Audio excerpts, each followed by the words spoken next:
sostenibile. Grazie. Dziękuję bardzo. W imieniu komisji głos zabierze pani komisarz Kadri SIMSON. Bardzo proszę.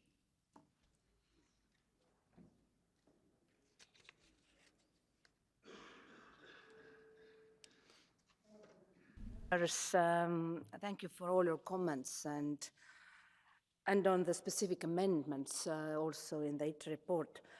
Let me once again highlight how important steady progress is in the building sector.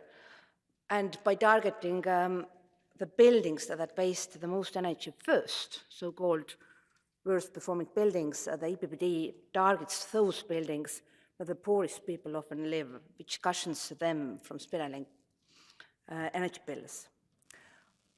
Although different views have been expressed, even critical remarks, I can read a majority support for an ambitious position on energy-efficient renovation of buildings, as reflected in Commission proposal.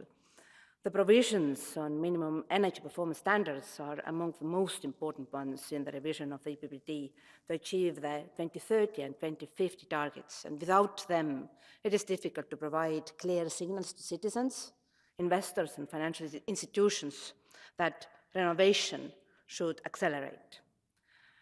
Clear measures with adequate timeline are necessary.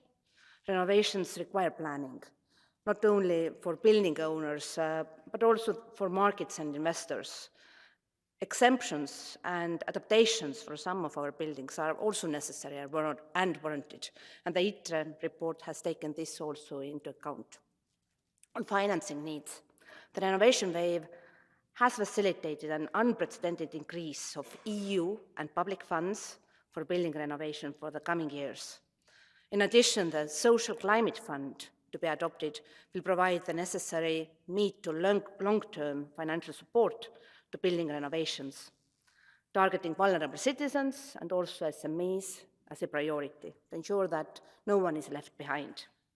So once again, we need a swift adoption of an ambitious EPBD, and I trust that you will support this approach tomorrow. Thank you.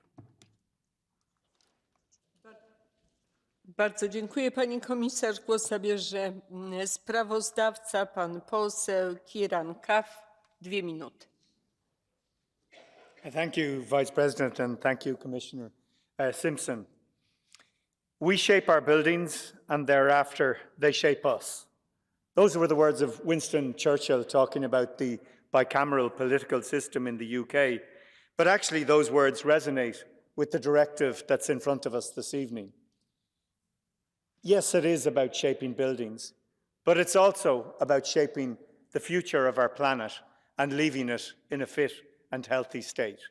And the beauty of this directive is that it's not just about buildings. It's about creating jobs. It's about tackling climate change. And it's about achieving a just transition. And I absolutely acknowledge the words from my shadow rapporteurs. Sean Kelly, you spoke about the flexibility. That flexibility is implicit in this directive. Svetlana Penkova spoke about protecting citizens from energy poverty. This is at the heart of what is being proposed, and supporting the vulnerable. Morten Petersen said, look, we want to reduce our use of gas, and we want to tackle climate change. That makes absolute sense. Isabella Tavalieri said, oh, she's not here. Well, actually, she wasn't at the first Shadows meeting. She wasn't at any of the other Shadows meetings, 10 in all. She wasn't even at the ITRE vote. And she spoke about dignity and respect. Well, if you want to show dignity and respect to a piece of legislation, at least show up for the meetings. Marissa Matthias from the left talked about aligning social justice and climate justice. This makes absolute sense within this proposal. Can I conclude for a moment in talking about the money? People are concerned about the costs, and yes, costs are high at the moment. But help is there, not just from the Recovery and Resilience funds, but from many other sources of funding within the European Union. I mean, Deputy Ryzonska from Poland spoke about where is the money. There's 3.5 billion available for Poland from the Recovery and Resilience Fund for renovating buildings. The European Investment Bank says they will provide money at an interest rate of -1%. So in conclusion, the funds are there, and not only there, but we also want to provide more funding from the multi-annual financial framework. So I recommend and commend this legislation to the House. Thank you. Bardzo dziękuję, panie pośle. Zamykam debatę. Głosowanie odbędzie się jutro.